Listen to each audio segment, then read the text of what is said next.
So, good evening to all of you. And today, in this online workshop, we are going to discuss how to use spirituality to improve your well being. And this workshop is aimed towards persons who are associated with healthcare. So, this is a workshop in this series called as Healing the Healers, where we try to reach out to the people who are working in this field of healthcare. And today we are going to introduce you to one dimension of our life, which is called as spirituality. I am Dr. Anirban Pal, and I will take you through this session. And this workshop is being organized by Harmony, which is a meditation center by medical experts. So let's start.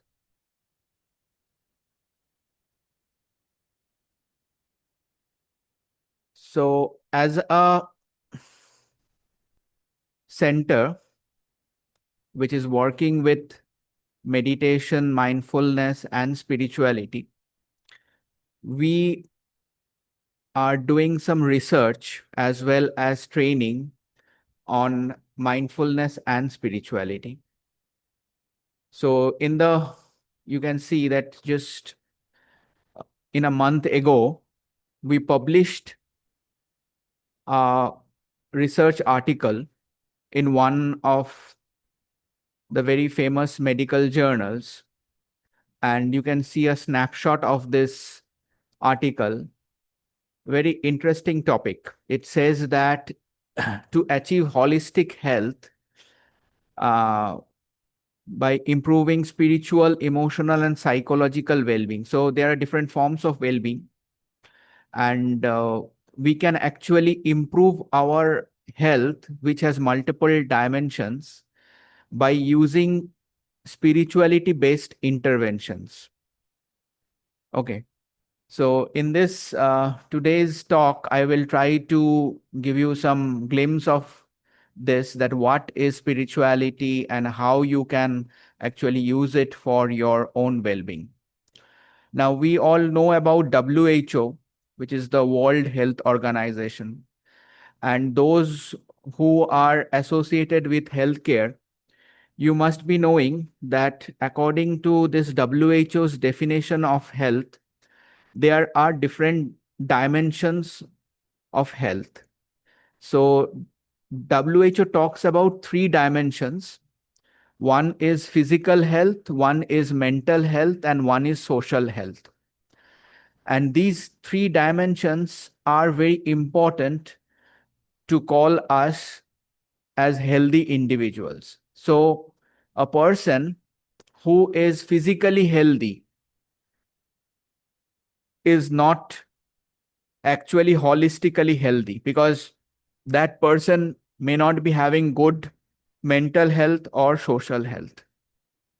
Okay. So all these dimensions are important in the health of a person. Now, WHO is thinking that one dimension of health is missing out in this human beings. So these three dimensions are not enough. That physical dimension, the mental dimension, and the social dimension. These three dimensions are okay, but something is missing out. And this fourth dimension of health, they think that this fourth dimension is called as spirituality. Okay. So spirituality is the fourth dimension of health. So you see that we as usual human beings, many a times we are in our day-to-day life, we are in a cycle where we call this as work, eat, and sleep cycle. These are the main things we do. Okay. We go to work, we take sleep, and we eat our food, and this continues. This is a very gross way of looking at life. So we think that where is the need of spirituality out here? Okay. But this is one dimension which we can see as a hidden dimension or something.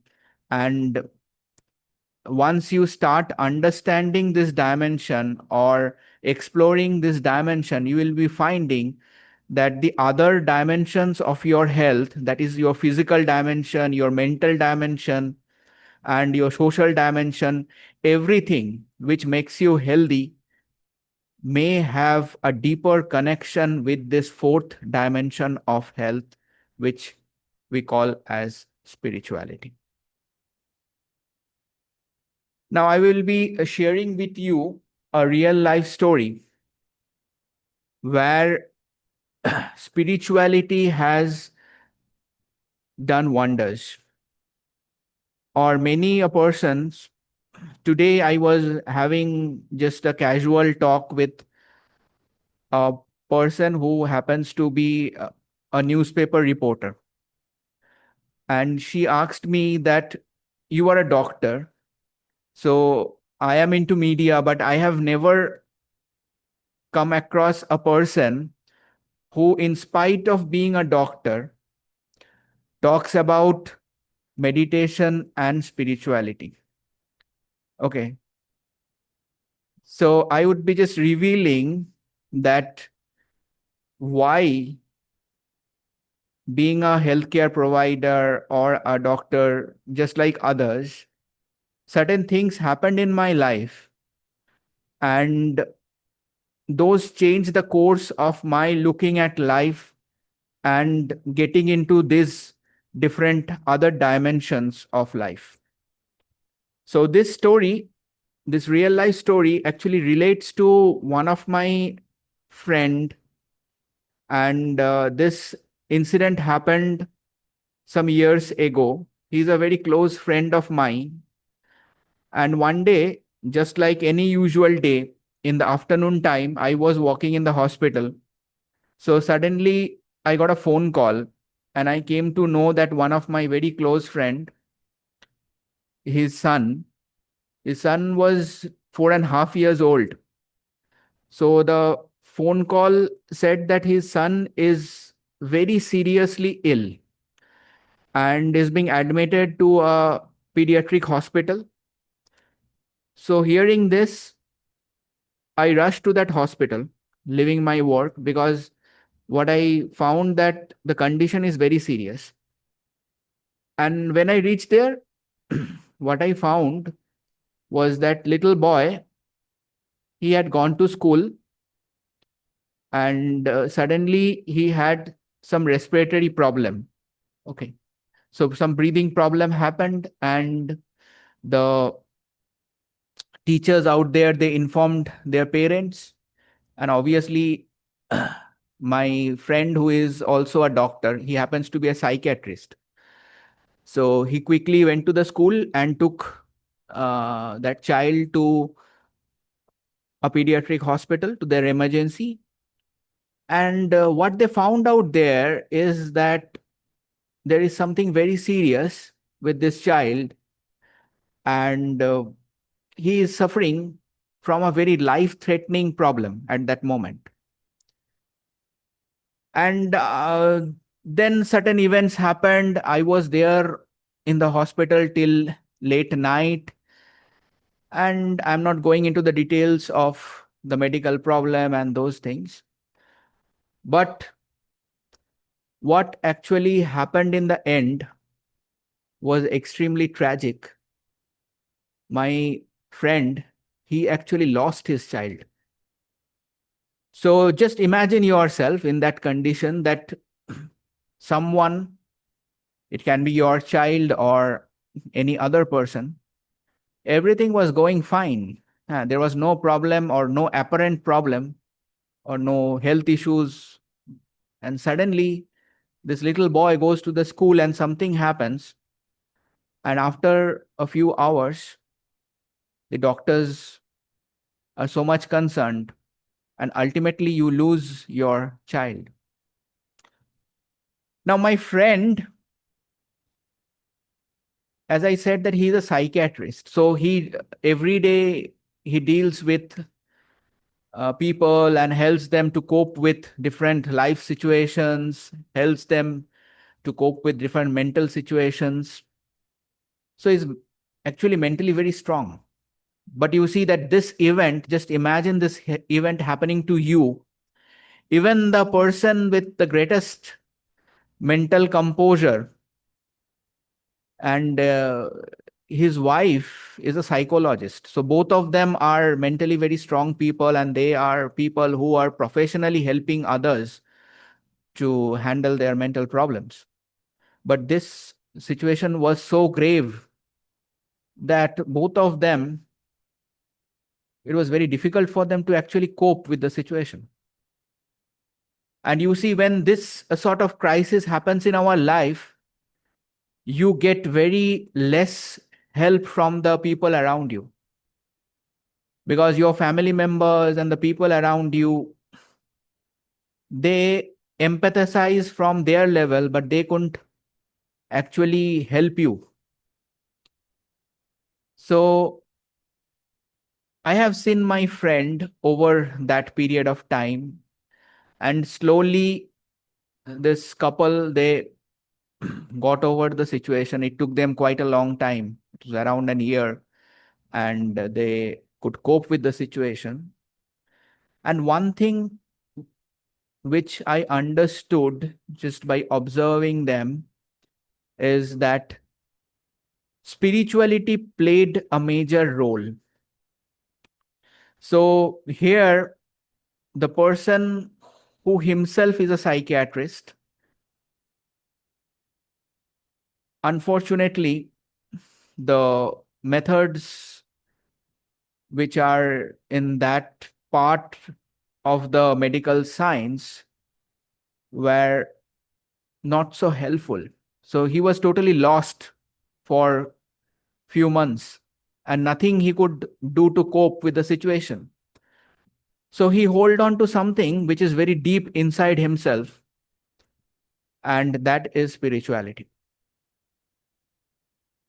And being his close friend, sometimes we used to talk, and most of the time I used to just listen, because there was nothing to tell him, or I didn't have words to somehow help him out or something like that. I was just there in the whole part of the events. So I understood that this dimension, the spirituality thing, it is a very powerful thing. And many of us, or most of us, we misunderstood this, or we confuse this with other things. We have most of the 99% of the people in our society have misunderstandings about this spirituality. And I was one of them a few years back. I used to think of it in some other ways and didn't have much respect for this thing. But when I saw my friend, the whole perspective of looking at it changed. And then in my life also, certain things happened where I felt that I got my strength, or I could cope with certain situations. There also, I found that this dimension has a major role. Okay. So that's my life story and how I came into this. With this, I would be just telling you some basics of this, because you need to understand these things if you want to actually use spirituality in your life and improve on your mental, emotional, and spiritual well being. Now, what is spirituality? One thing I would be just making you clear, that spirituality is not religion. Okay. Religion is completely a different thing, and spirituality is another different thing. So let's not mix up these two. So, what is religion? Religion is a system of beliefs, practices, and rituals with perhaps a focus on getting close to something which can be sacred or divine. So this is an organized system, or this is a system followed by a community where certain beliefs are practiced, or certain rituals you have to follow, or there are certain norms you have to follow.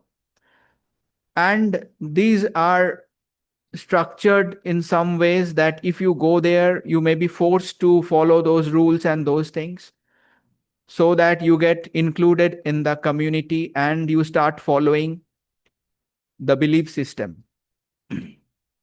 Now, what is spirituality?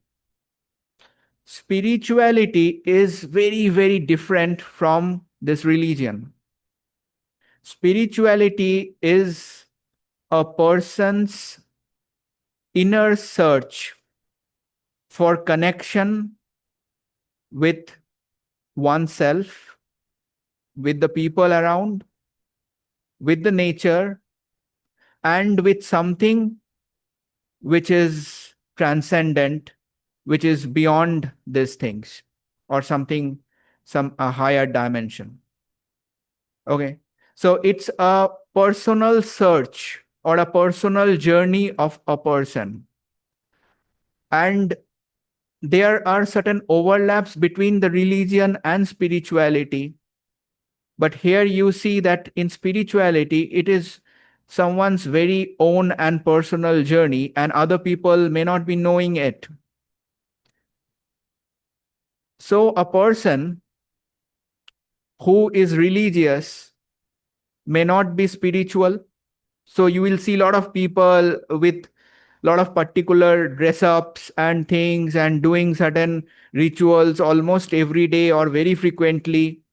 But they may not have a connection with their inner self or with a higher dimension. They are just more interested in showing those things to other people, or they even don't know why they are practicing those rituals or something like that.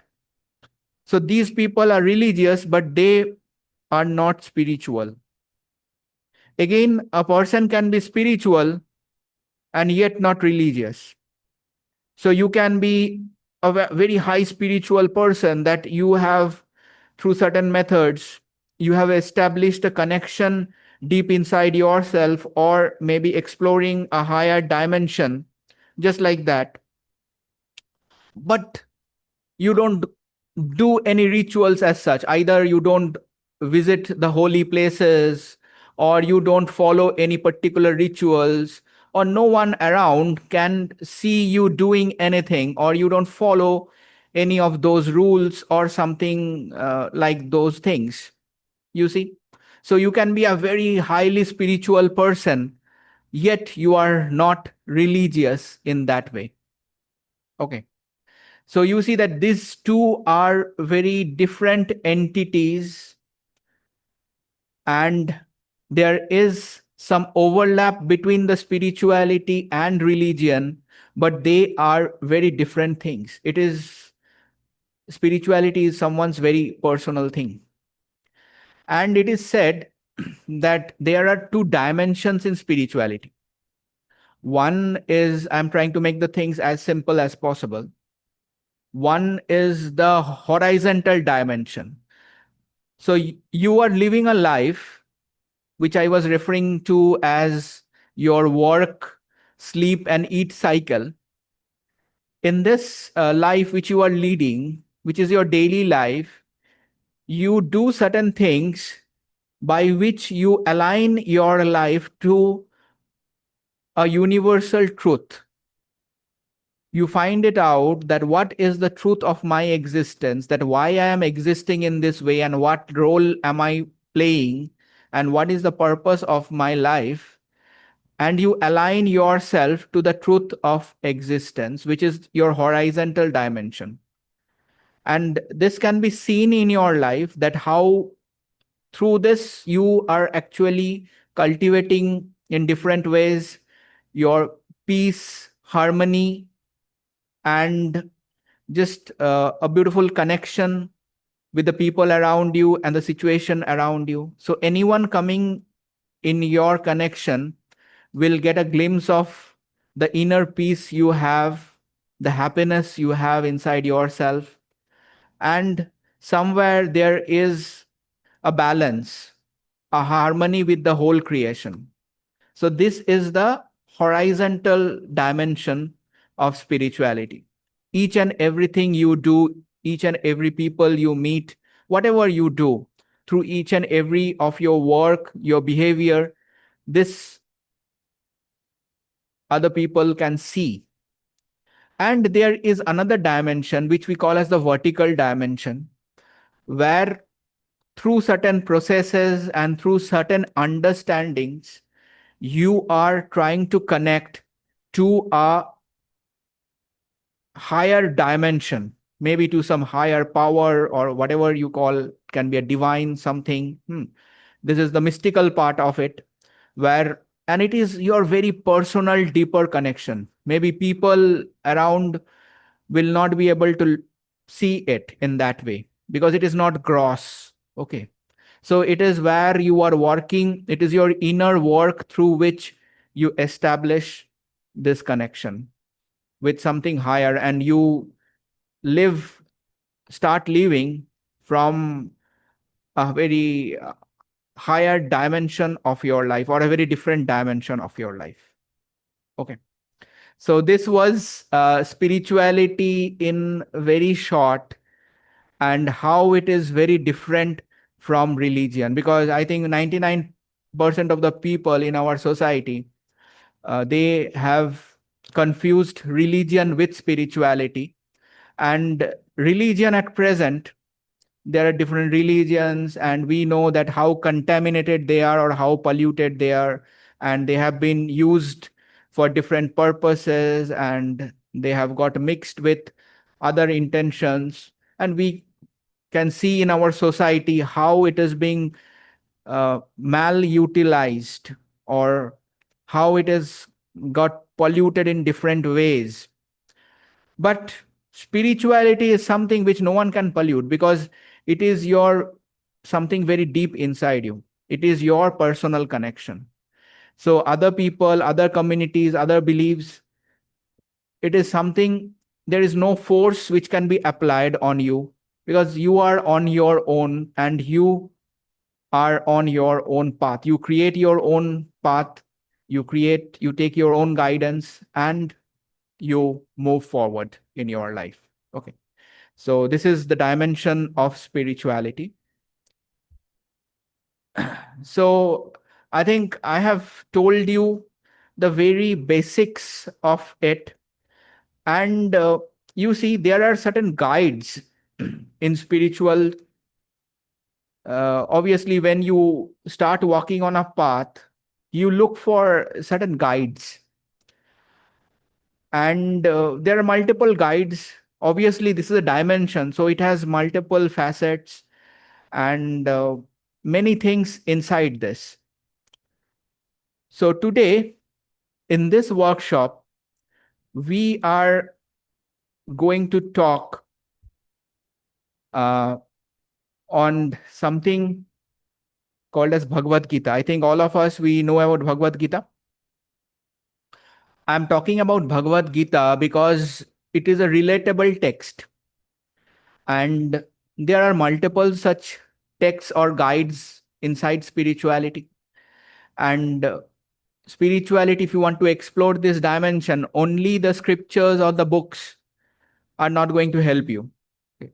They will give you certain guidelines, or they will give you certain principles, but you have to practice it, and you have to integrate those things in your life, and you have to apply those things and see that how things unfold. So it is, this dimension is totally experimental dimension, the dimension of spirituality.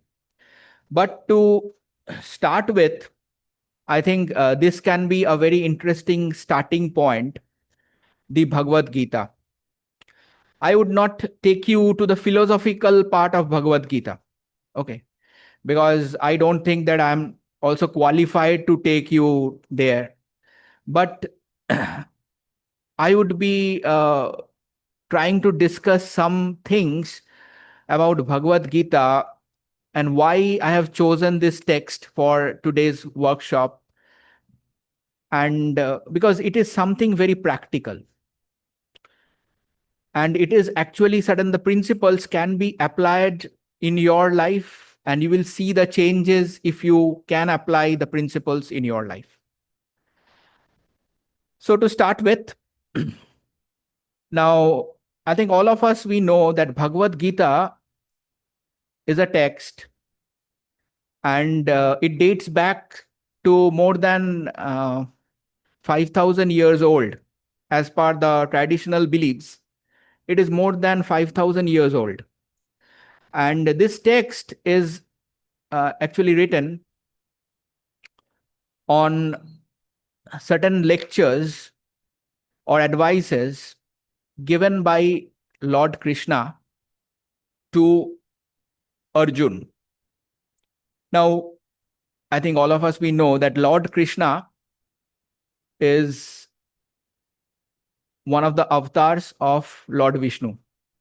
So when he came as an avatar as Lord Krishna, and the setting of the Bhagavad Gita is a very interesting setting. It is happening in a battlefield, that is the Kurukshetra. So it relates to the Mahabharata, where two oppositions are going to start a fight, a war, and that is the famous Kurukshetra war.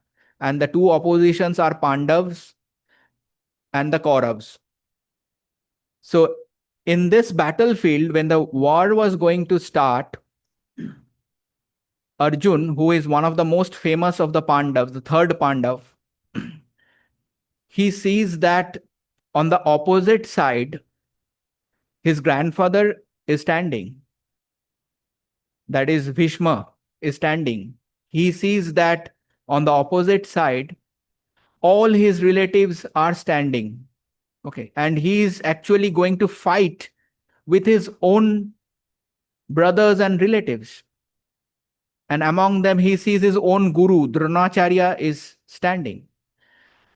So he gets very confused, and he asks for help from Lord Krishna and wants some advices from him because he's totally confused what to do.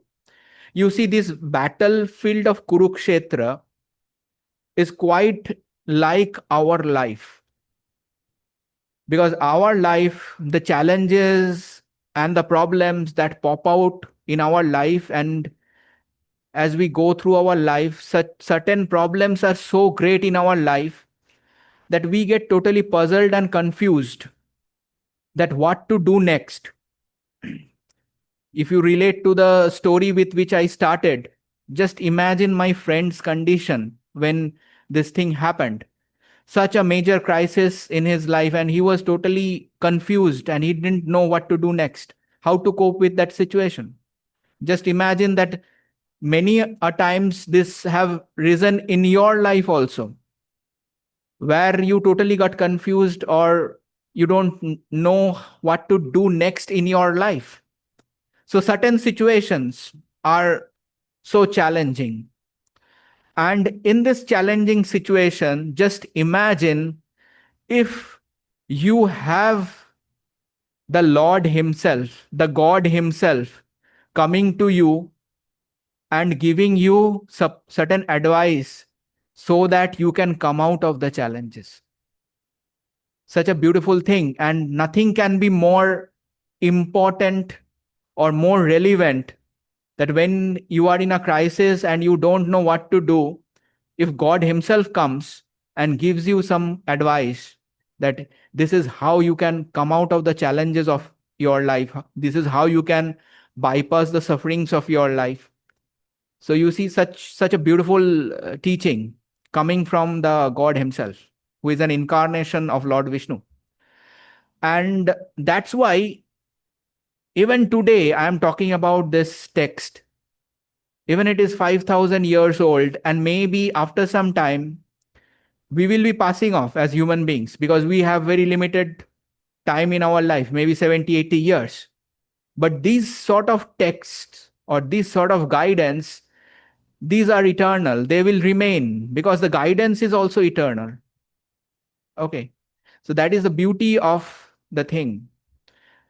And here, Lord Krishna, who is the so-called savior out here, and who will be taking Arjuna out of the sufferings and will be also taking us out of our sufferings, mentions 4 paths to deal with our life problems. Okay. And these paths are very famous. The first, I will take you through one and every of the path. The first path he mentions is the Karma Yoga, or the path of action.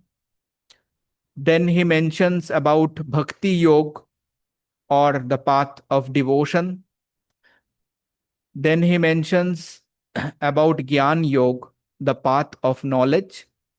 And he also mentions about Raj Yoga or Dhyan Yoga, which is the path of mental concentration, okay, or meditation, you can say. So he clearly mentions about these 4 paths. Those who are feeling a little interested, you can go through Bhagwat Gita. I think many of us, we have Bhagwat Gita in our houses, but I'm sure very few of us have actually read Bhagwat Gita or have tried to understood that what are the teachings are of it. And it's a very beautiful text. Please, you can go through them elaborately. I will be just taking you through this 4 paths and trying to connect with your modern life, your day-to-day life, that how these teachings can be actually applied in your life and how you can handle different problems or different stressful situations through which you are going in your life just by using this 4 paths. Okay. So directly coming to this, directly coming to the applications of Bhagavad Gita in our life. So let's start with Karam Yoga, or the path of action. Now, very interestingly, you will see that what the teachings are and what we are doing in our life as common people is just the opposite of what has been advised. Okay. So this is one interesting thing, that you will see that what the God has advised us, Lord Krishna has advised Arjun, and he has given the guidance. In modern life, you will see that people and the societies are doing just the opposite of it. So what we are doing in our daily life is, whatever work we do, we are focused on our results. You will see all the companies, all the corporates, or even common people. So we are only focusing on results. We do certain work and we are only wanting results, more results out of it. Okay. And all our problems, as we are expecting certain results out of each and everything we do in our life, so obviously there is a high percentage that the results may not reflect our effort or our work. And because of this disparity, we are into a lot of stress, because our expectations many a times are not met. We are putting in a lot of effort or some sort of effort, and we have very high expectations of results. And as these expectations don't match in reality, what happens? We get very anxious about it. We are very stressed about it. And every day you will see that if you just look into the news media, there are so many people who are committing suicides because somehow their expectations, they have failed their expectations. So this is a major problem in our society, that the results many a times don't match our expectations. And as a result, we feel mentally very stressed, anxious, depressed, and all a long list of things happening to us and making our lives pathetic in that way. So here in Karma Yoga, what Lord Krishna says, that work without focusing on outcome. So very interesting. He says that all your effort, you should be putting in all your effort. There is no problem with that. Okay. But you should never be attached to any outcome out of the effort. He explains that the effort is in your hand. You can improve on your effort. You can make sure that you put in nearly 100% of your effort. These things are in your hands. You can actually do these things, but look at the outcome. Look at the results. The results depend on multiple factors. It is not only your effort that will reflect as a result or as an outcome. It depends on multiple things, where you are putting the effort, in which society, and how this effort is getting reflected. There are multiple factors coming inside it, and at the end you get as an end product the result. Okay. So the advice in Karma Yoga is that you do your work as an offering to some higher power or something, and you put in all your effort, all your sincerity, all your commitment into your effort, but you remain totally unattached to the results.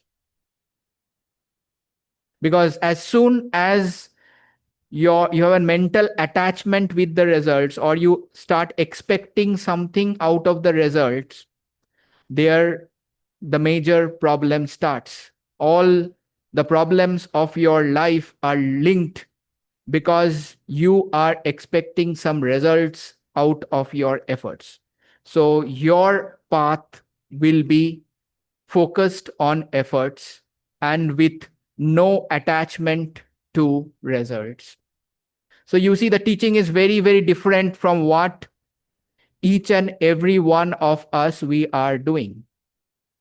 Because in that case, if we follow these teachings, you will never be stressed. If you are okay with your effort, if you think that I have put in as much effort that I could, and the results can be anything, the results are beyond my control.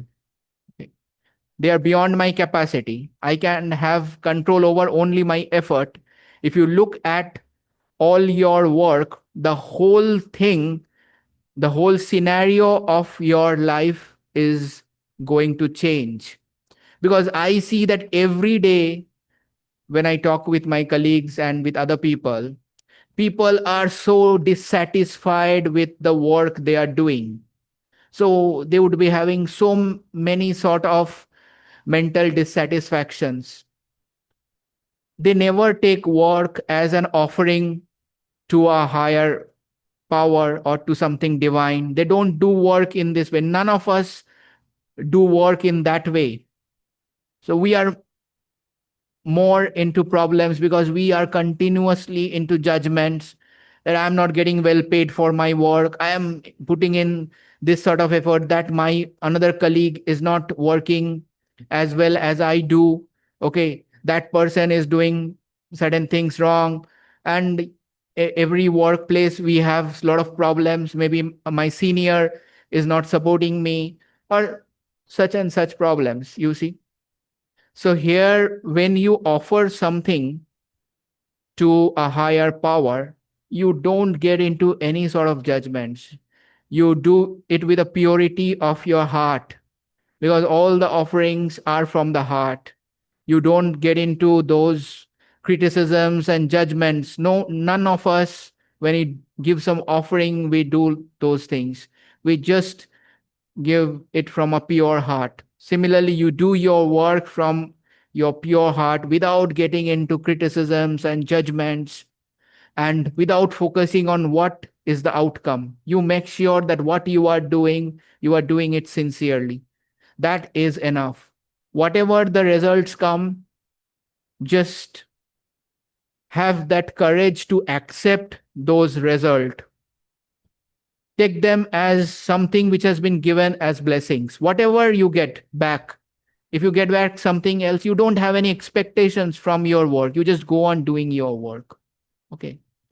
And whatever you receive, you take them as blessings, not as something, as a consequence that I am putting this, so I would be needing this. This is not like just giving and taking or something like that. Okay. Next comes in the bhakti yoga. So you see, this is the path of devotion. So here, most of us, we think that whatever is the situation around me, everything is depending on me. If I take the context of the healthcare providers, healthcare workers, we many a times we think that everything I do, I care for my patient or other people, whatever. So it is, I am the one who is actually doing it. Okay. So in Bhakti Yoga, it's a very nice way of, it is a path of devotion. So here Lord Krishna says that you are an instrument of the higher power. So here you are not actually doing anything. You are just an instrument through which the higher power is working. You have that humility, you have that love and respect, and you go on as working as an instrument of the higher power. I don't know whether people in our society, or because the people I look around in my day-to-day life, I think it will be quite difficult for them to actually apply bhakti yoga in their life, because we have so much of ego inside us, and we think that we are actually the creators of our destiny, and we are changing the destiny of the people with whom we are interacting, or with whom we are giving treatment to. This is very common in doctors with such inflated egos and those things.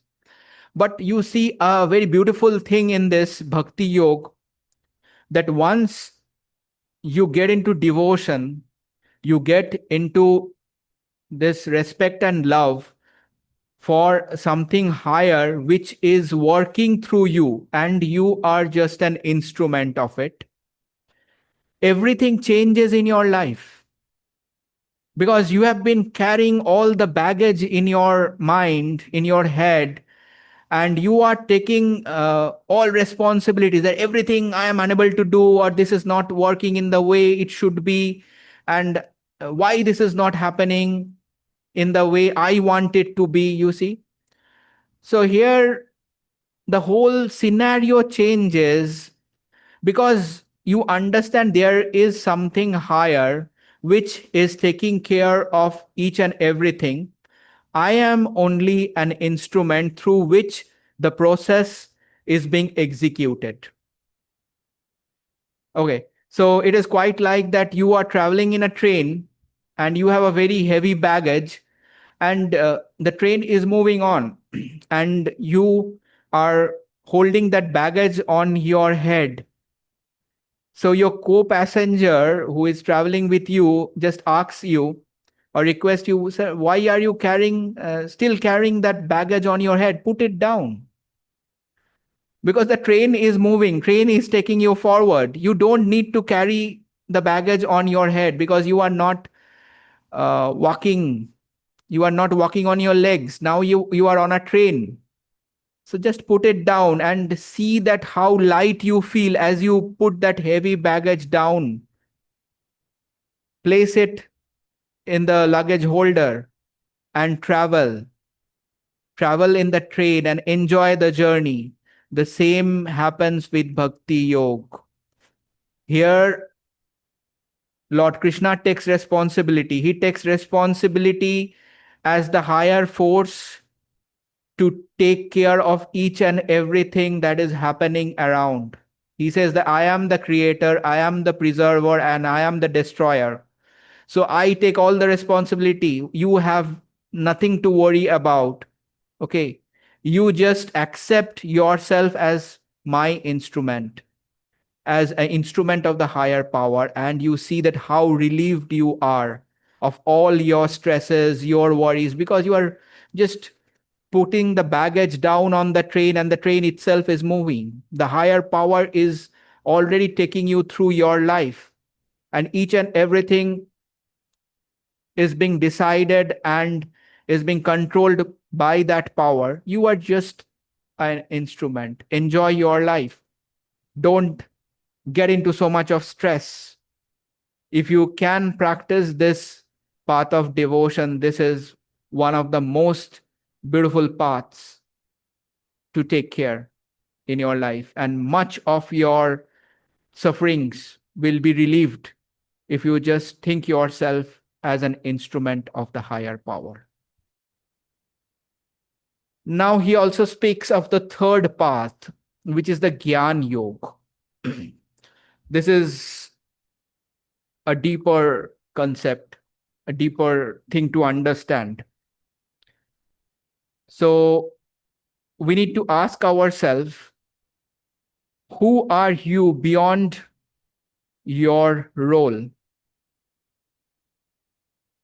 Okay. So if someone asks me that, who are you? A very important question. So I would be just saying my name. So I am Dr. Anirban Pal. Nice. But that is your name. I have not asked your name. I have asked, who are you? There can be a number of people who are named as Anirban Pal. There can be multiples of them. So the name is just a tagline which has been given by my parents or someone else, and I'm carrying that tagline. It doesn't define me. I can change my name and just adopt another name. It is just like a label. So who are you? Then I would say, I am a doctor. So are you a doctor? That is your profession. I have not asked your profession. I have not asked what you do in your life professionally. That don't define you. Today I am a doctor. Maybe tomorrow I can leave my job and become some another person. I can be a carpenter. So will I change as an individual? Probably not. So neither my name nor my profession. Then someone, if this question continues that who are you, then I would be saying that I have been born into this family. So no one has asked about my parents or my family. Okay. We have asked that who are you? So I think each and every one of us as humans need to find out the answer to this question, that who am I as individuals? This is a very important question in our life, and we need to find the answer of it individually, not as a group. not as a community. Each and every one of us, we need to ask ourselves and find the answer out of it. Who am I? Am I the body? Am I the mind? So these are certain components in my existence, my body, my mind. They are there, but do they define me? Or just my body and mind makes the thing I am? Or it is something greater?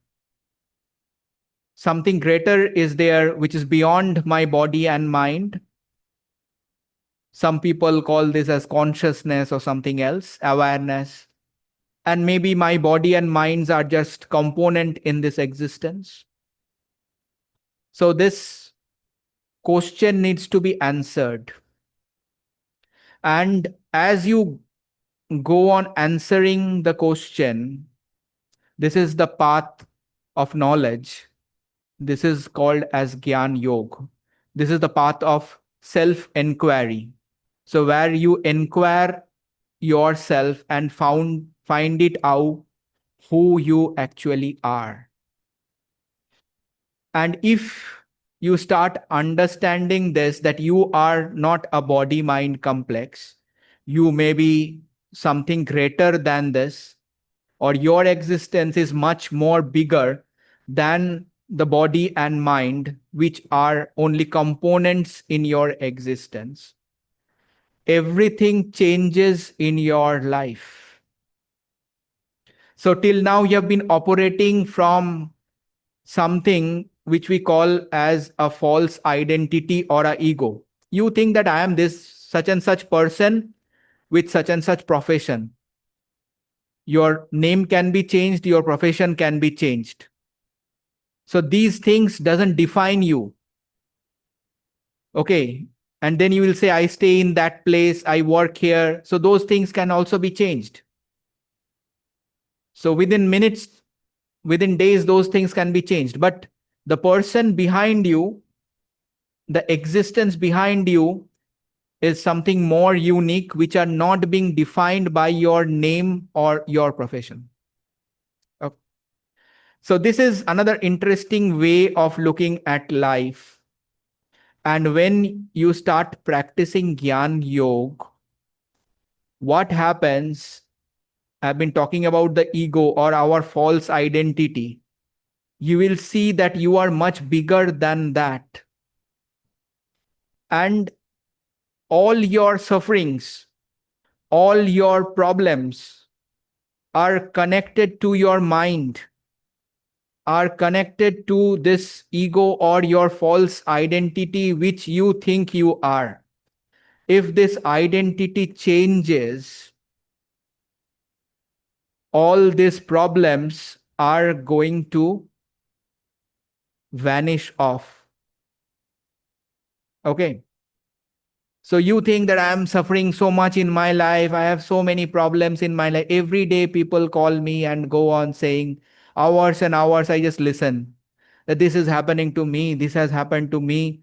I am in such a pathetic condition. So all these sufferings are related to your body and mind. And if you exist as something which is beyond your body and mind, your body and mind are just mere components, then all your sufferings go away because they are only attached to your body and mind. If you relate to something bigger, so all your problems, all your sufferings go away. Just think of, there is an office, a small office. A person is there who is the caretaker of that office and he runs that office. So the caretaker thinks that everything, all the work is done by that person. So he thinks that he is the boss of the office. Now he comes to know that he is a person who is just an employee of the office. Actually, it is being run by an owner. The owner is not visible in the office. The owner owns the office. Everyone sees only the caretaker who is sitting out there and just doing with all the activities of the office. So everyone thinks that this caretaker is the boss, but the caretaker, suppose the caretaker becomes aware or knows that I am not the boss, I am the front face, or I am the one who is interacting with people, I am running the office, but there is a boss, there is the owner of the office, and that owner actually has all the responsibilities. Very interesting. That owner is the owner of the whole office, and if the owner wants, he can replace me at any time with another person. There can be a second caretaker coming in and joining in. Okay. So you see that when one understands this, that I am just a caretaker and there is an owner out here who takes all the major decisions or who runs the actual office, though the people think that I am running the office. And all the problems are related to me. All the problems are related to the one who is running the office.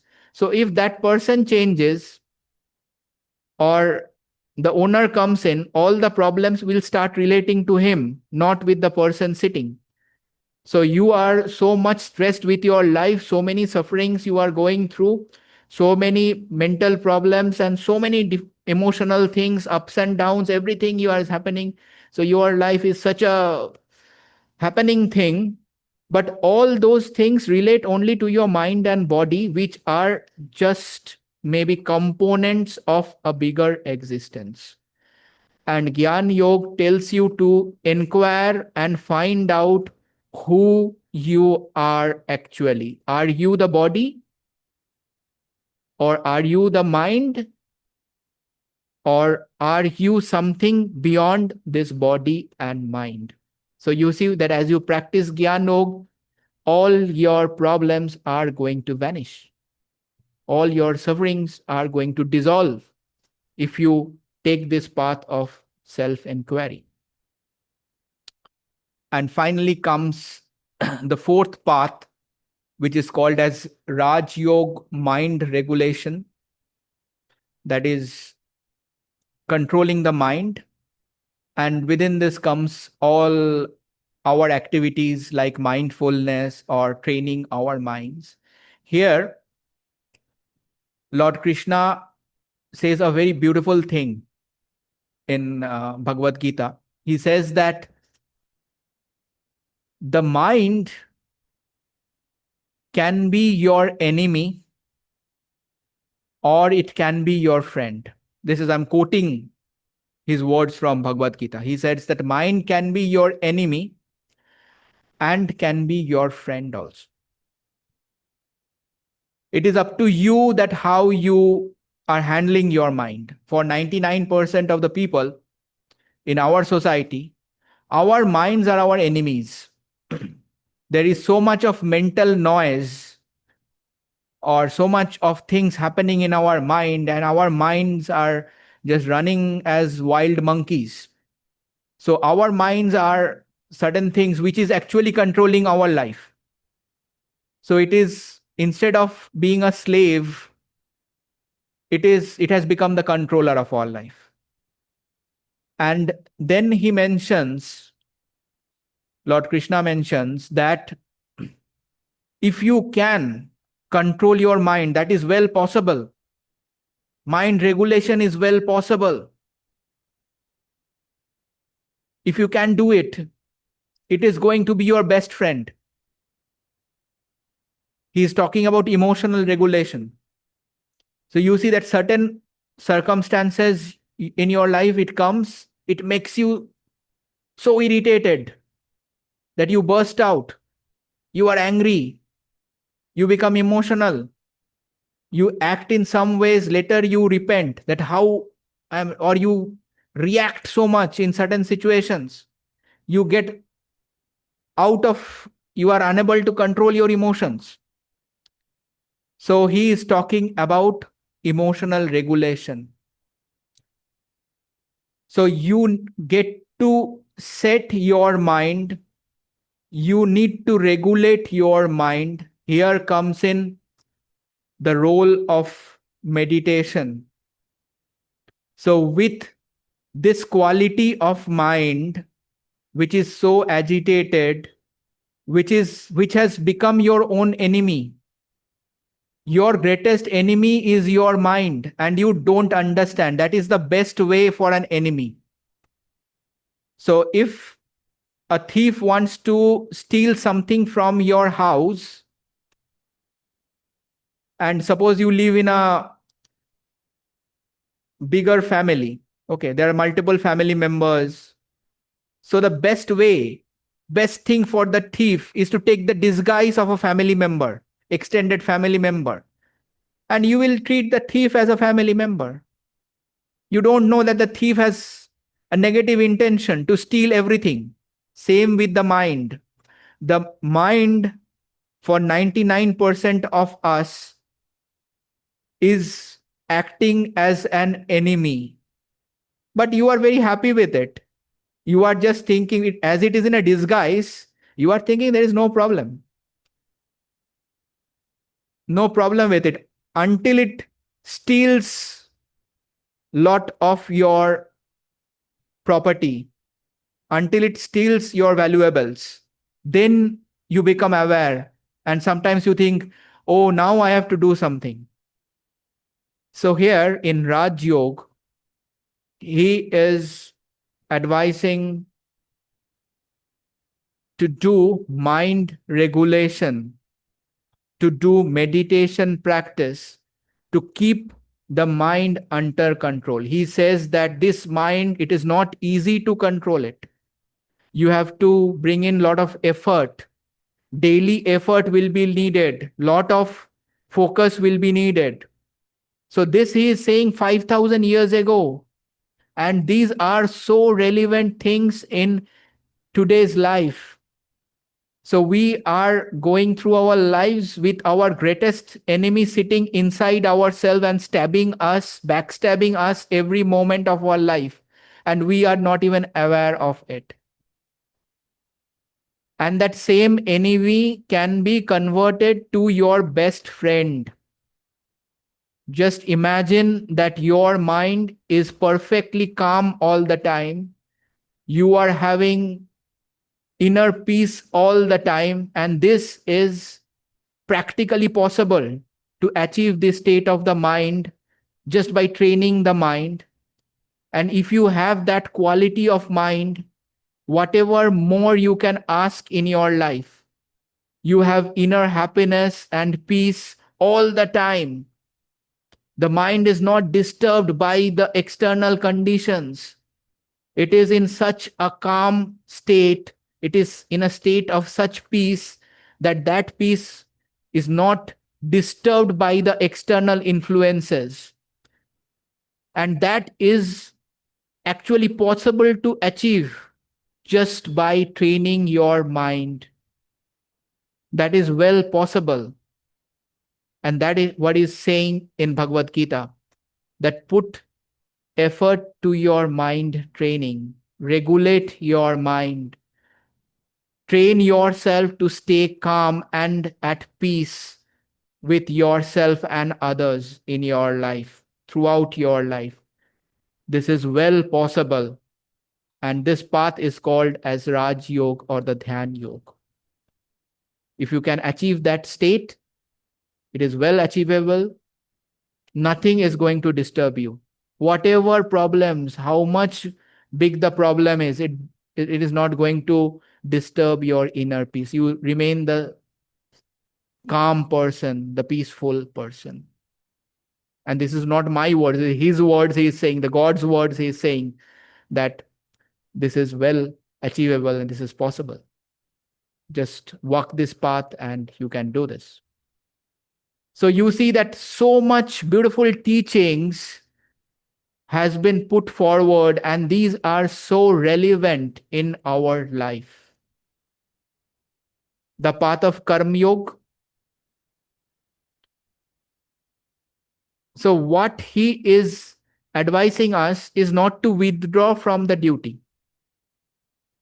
He has not advised Arjun to, you leave that battlefield and you go away. Okay, you live the life, rest of your life as a monastic. Arjun wanted to do that. Arjun was one of the greatest warriors of his time. We know that he was in Mahabharata, he was one of the greatest warriors who fought that war. And he was trying to leave that battlefield and go away, quite like us, that we get so puzzled and confused with our life problems that we want to just leave our life and go and somewhere else in the mountains and somewhere else and just leave all the problems behind. And the instruction from Lord Krishna is just the opposite. He says, stay, don't leave, no withdrawal from duty, be engaged in your duty without attachment. The Karma Yoga. He said that focus on your work, commit to your work, do the best you can in your work, but don't get attached to the outcome or the result. There should be no attachment to the outcome or the results. Because you have no attachment to the results, nothing is going to bother you. You are in a no stress condition. Whatever be the results, you are not stressed. You accept whatever is the result. You are focused on your work, your action. The Bhakti Yoga, where he advises us to be his instrument, the instrument of a higher power. So you leave behind your baggage you are carrying every day in your life. So much of stress. This thing is not working out. I am doing this thing and nothing is happening, or something like this. So much of effort being put together. You leave everything down. You are just an instrument of the higher power. Everything will be taken care by that power.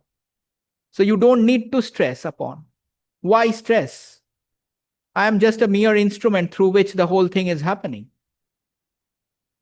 Then he takes us to this path of Gyan Yoga, where you self-introspect yourself. You self-inquire and found out that who you are. Are you this body-mind? Or you are something bigger who is carrying out the whole show out here? So who are you beyond your role? You find out your actual identity. And once you connect to that, you become a witness, observer, something. You go beyond your role. So you are not that false identity or the ego which is all the time suffering. You transcend to a observer or a witness which is beyond your body mind. And then he talks about Raj Yoga. Take care of your mind. Your mind is your enemy for 99% of us. It is the main problem creator, but it is in a disguise. It is inside your existence and it is working against your life. If you can control it, which is well possible through mind regulation, if you give some effort every day in your life, if you do that, it can be your best friend. You will be converted to a person who has extreme level of calmness, or you will be a person who is always holding on to the peace of your mind and no situations can disturb it. Whatever painful or whatever difficult the situations are, whatever great amount of suffering comes to your life, if you can regulate your mind, if you can hold on to that inner peace, nothing is going to affect you. That is what Raj Yoga is all about. So you see that such wonderful directions given by a spiritual text which has 18 chapters, around 700 verses, and is regarded as one of the most beautiful and the highest of the spiritual texts spoken 5,000 years ago. And each and every word and each and every advice is so relevant to our modern life, to our life problems, even today. So if we just introspect on these teachings and try to apply them in my life. Just reading them doesn't help, because spirituality is experimentation. You have to experiment with yourself. So you have to apply those teachings in your life, and you have to see that how your life changes. Then you will understand that why spirituality, I was talking about spirituality as the hidden dimension. This is the most beautiful dimension of your life if you start exploring it. And you will see that the dimensions which you are more bothered with, your physical dimension, your mental dimension, your social dimension, you will see that these dimensions are actually minor dimensions floating over this actual dimension of spirituality. They are just components within this dimension. If I just say my personal view, I look at spirituality as the only dimension existing in a human life. And within this small dimensions of physical existence, mental existence, social existence, this exists. Okay. So this online workshop was just a very small introduction to this dimension of spirituality. I hope that uh, this has aroused in some of you some interest about this dimension, and you will be motivated or encouraged to explore this beautiful dimension in your life. So thank you all for joining in this online workshop, and many thanks from my end and from Harmony's end to all of you for attending and listening to this online workshop.